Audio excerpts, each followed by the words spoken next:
All right. So now we are going to study about the applications of Venn diagram. अच्छा होगा क्या कि इसमें क्वेश्चंस आते चले जाएंगे। क्योंकि ये लाइव लेक्चर नहीं चल रहा है, ये रिकॉर्डेड लेक्चर है। तो आप लोग क्या करिएगा कि क्वेश्चन पे पॉज कर दीजिएगा, try to solve it by yourself.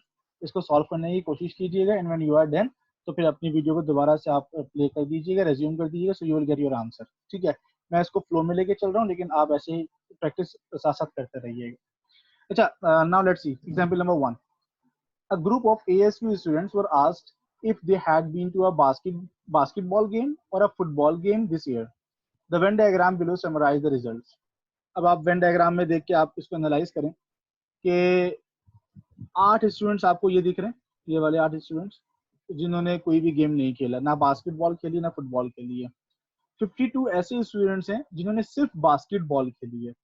63 ऐसे स्टूडेंट्स हैं जिन्होंने सिर्फ फुटबॉल खेली है, वाइल वी हैव 12 स्टूडेंट्स जिन्होंने बास्केटबॉल भी खेली है और फुटबॉल भी खेली है। ठीक है। अच्छा, अब वेन डायग्राम ऊपर है। अब देखिए यहाँ से हम रीजन्स को एक्सप्लेन कर रहे हैं। जो बात मैं अभी उर्दू में कर चुका हूँ वो बात यहाँ पे इंग्लिश में लिखी हुई है। 52 in region 1 represent that 52 students who had been to a basketball but had not been to a football game। सिर्फ बास्केटबॉल खेली है, फुटबॉल नहीं खेली। 12 in region 2 represents the 12 students that had been to both a basketball game and a football game। इन्होंने दोनों games खेली है, basketball भी खेली है और फुटबॉल भी खेली है। 63 in region 3 represents the 63 students who had been to a basketball game but had not been to a basketball game। ठीक है, फुटबॉल गेम तो खेली है लेकिन बास्केटबॉल नहीं खेली है। अच्छा, 8 in region 4 represent the 8 students that had not been to a football game nor a basketball game। ना तो उन्होंने बास्केटबॉल खेली है और ना ही उन्होंने फुटबॉल खेली है। अच्छा, अब सवाल है how many of the students interviewed had been to a football game. कितने ऐसे स्टूडेंट्स हैं जिनका इंटरव्यू किया गया है और उन्होंने फुटबॉल गेम खेली है। तो अगर आप डायग्राम देखें तो आपको समझ में आएगा कि सिर्फ फुटबॉल खेलने वाले कितने हैं, 52 स्टूडेंट्स। और फुटबॉल और बास्केट सॉरी फुटबॉल खेलने वाले कितने स्टूडेंट्स हैं, 63 स्टूडेंट्स। और फुटबॉल और बास्केटबॉल खेलने वाले कितने हैं, 12 स्टूडेंट्स। तो ऑब्वियसली उन्होंने मुझसे सिर्फ ये नहीं पूछा कि ओनली फुटबॉल, उन्होंने मुझसे पूछा कि जिन्होंने फुटबॉल खेली है, बास्केटबॉल का तस्करा नहीं किया जा रहा। तो मैं इन 63 और इस 12 इन दोनों को ऐड करके बताऊंगा, so my answer would be 75। तो 63 वो हैं जिन्होंने सिर्फ फुटबॉल खेली है, 12 वो हैं जिन्होंने दोनों गेम्स खेली है। ऑलराइट। अच्छा, अगला सवाल है how many students went to exactly one of the two sports. ऐसे स्टूडेंट्स की निशानदेही की जाए जिन्होंने एग्जैक्टली कोई एक स्पोर्ट खेला है, या तो बास्केटबॉल खेली है या तो फुटबॉल खेली है, दोनों नहीं खेलनी चाहिए। तो ऑब्वियसली बात है कि बास्केटबॉल खेलने वाले कितने थे, 52, जबकि फुटबॉल खेलने वाले कितने थे, 63। आप इन दोनों को प्लस कर दीजिए, that would be your answer, that is 115। Okay, moving forward towards the question number 4। How many students went to a football game और a basketball game. Now here is a case, just see this.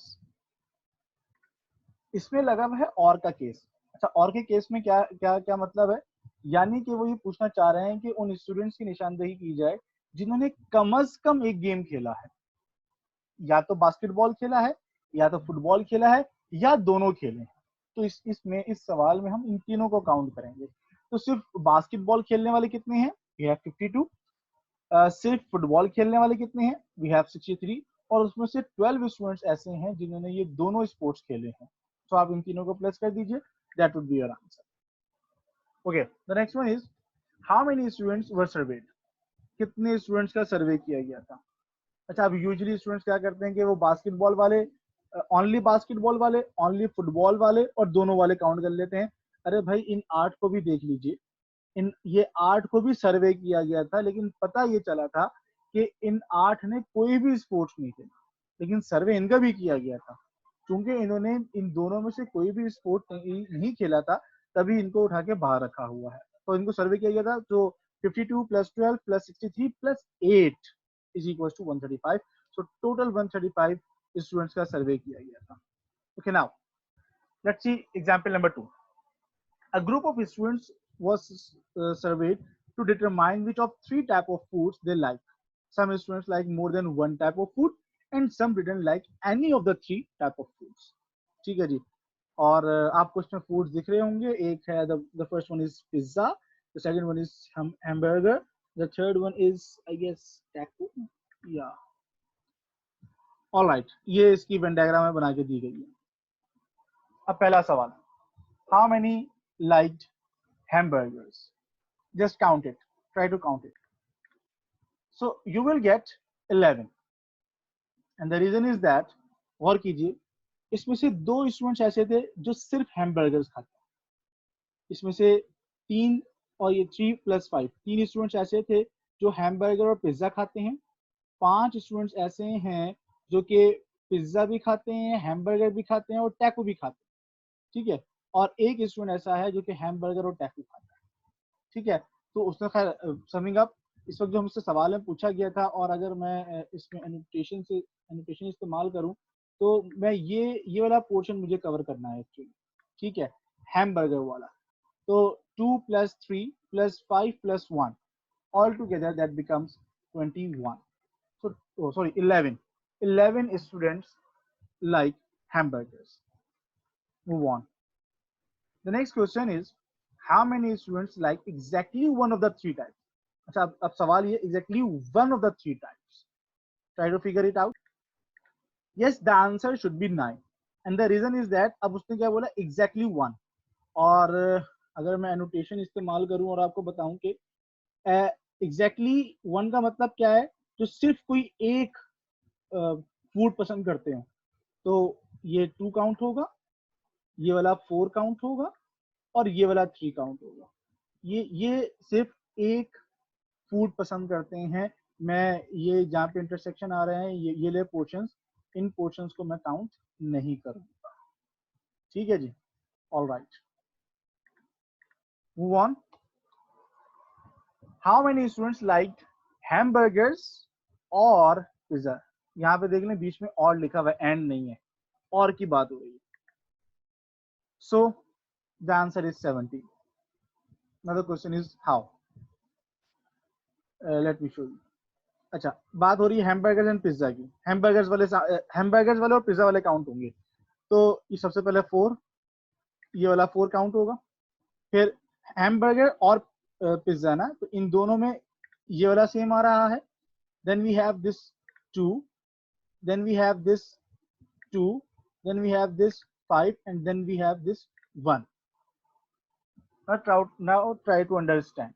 अब इसमें से कुछ लोगों को इस बात पे इतराज हो सकता है कि भाई ये टैको भी तो इसमें कवर हो रहा है। ये देखिए ना, 1, 5 और 2 वाला ये टैको भी है। तो भाई सवाल में उसने हमसे ये थोड़ी बोला कि टैको वालों को बाहर निकाल दो।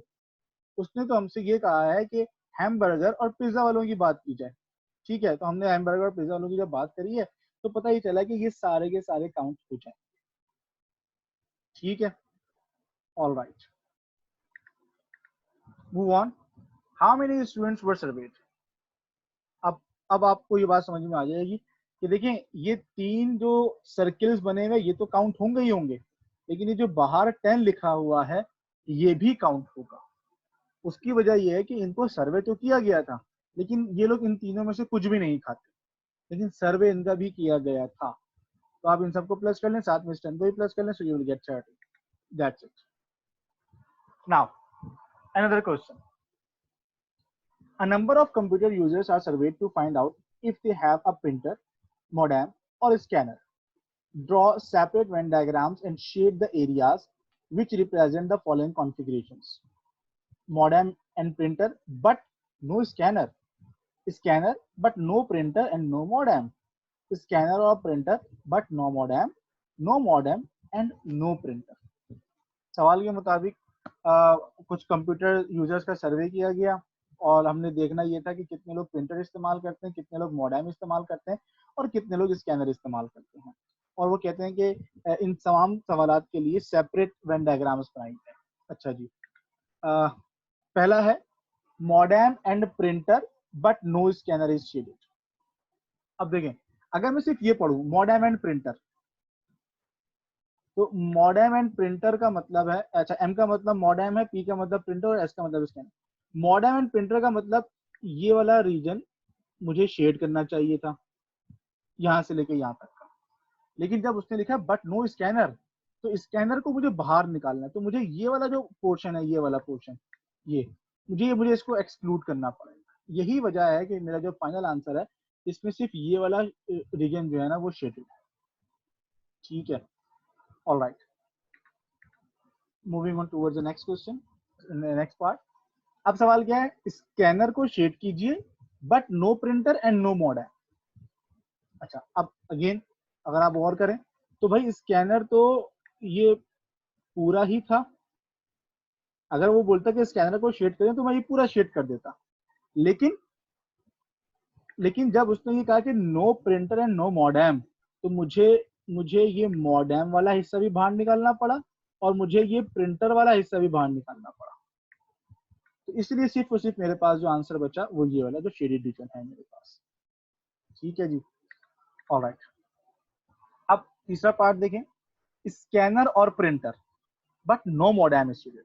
जब उसने मुझसे कहा स्कैनर और प्रिंटर, तो मैंने ये स्कैनर का पूरा पोर्शन शेड किया, प्रिंटर का पूरा पोर्शन शेड किया, बट जब उसने कहा कि नो मॉडेम, तो मैंने ये मॉडेम वाला जो पोर्शन था इसको मैंने मिटा दिया। तो अब जो है वो सिर्फ इतना पोर्शन शेडेड रहेगा।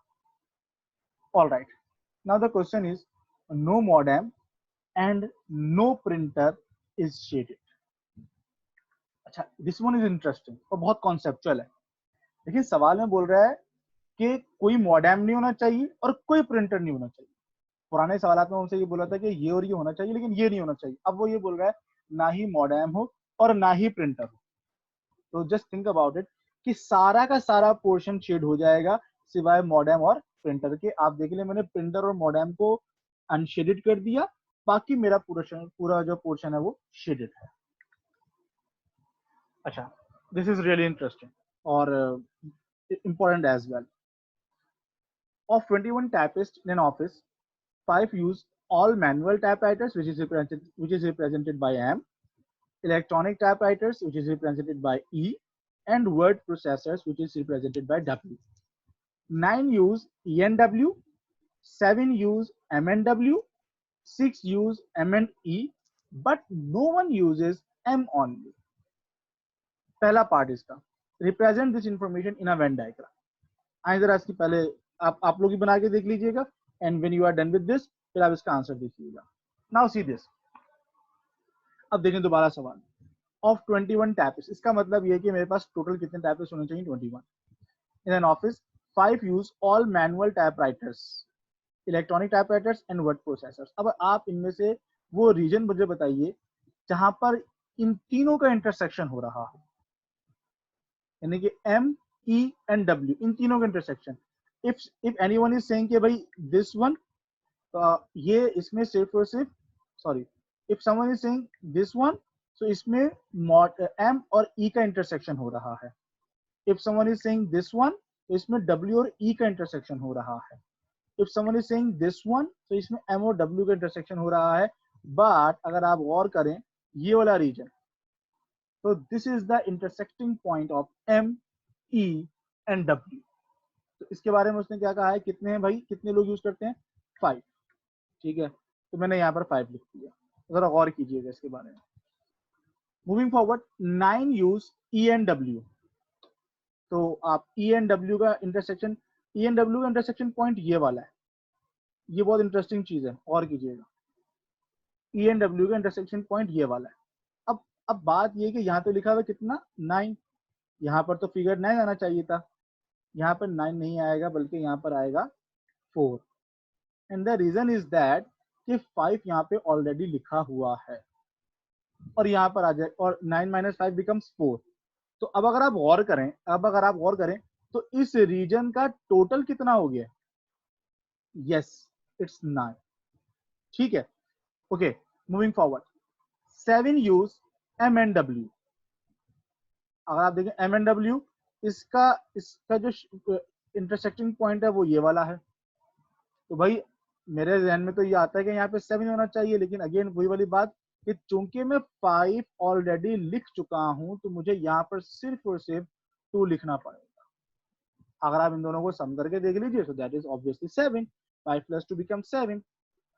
All right, then we have 6 use M and E। अब ये जिस इंटरसेक्टिंग पॉइंट की बात कर रहा है वो ये वाला है कि 6 लोग एम एंड ई इस्तेमाल करते हैं, तो ऑलरेडी 5 तो लिखा हुआ था, तो I need to put 1 over here so that the total becomes 6. All right, done with this. And no one uses m only. तो ये सिर्फ m के बारे में बता रहे हैं कि no one uses m only. That's why we have put 0 over here. अब देखिए इतनी इंफॉर्मेशन इसने दी हुई है। अब अगर आप इसमें से गौर करें तो जो जो इंफॉर्मेशन मिसिंग है वो क्या क्या है कि how many of them use E only, ये वाला पोर्शन मिसिंग है, ये हमें नहीं पता कितना है। How many of them uses W only, ये वाला पोर्शन अभी मिसिंग है हमारे पास। ठीक है जी, ऑल राइट। अब देखते हैं कि वो हमसे अगले पार्ट में क्या पूछता है। अगला सवाल है, if the same number of typists use electronic as use word processors, then a part है how many use word processors only, how many use electronic typewriters। अब देखें उसकी कंडीशन हमें दे दी है और कंडीशन के मुताबिक the number of typist using electronic typewriters E should be equals to the total number of typists using W। ठीक है। अच्छा, मैंने पहला काम तो आप लोग देख रहे मैंने क्या कहा, मैंने हम लोग जब भी हमें कोई चीज अननोन होती है हम उसको कोई ना कोई वेरिएबल का नाम दे देते हैं। मैंने यहाँ पर x और y नाम रख लिया, तो यहाँ पे ओनली e को मैं x बोल रहा हूँ और ओनली w को मैं y बोल रहा हूँ। ठीक है। As per the given condition के मुताबिक total number of typists using E should be equal to the total number of typists using W। अच्छा, अब देखते हैं कि भाई E वाले कितने हैं, जरा E वालों को जमा कर लेते हैं। E वालों को जमा करने का मतलब ये है कि इस पोर्शन के अंदर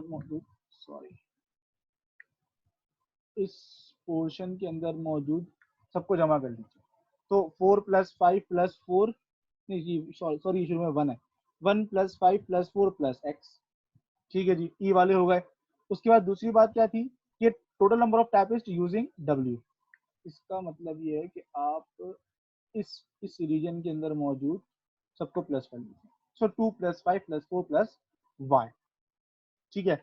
और थोड़ी सी मैथमेटिक्स आप इसमें इस्तेमाल कीजिए, इन सबको प्लस कीजिए, सारे वेरिएबल्स को एक तरफ ले आइए, जो नंबर बचेगा उसको आप सीधे पे ले आइए and call it equation number 1।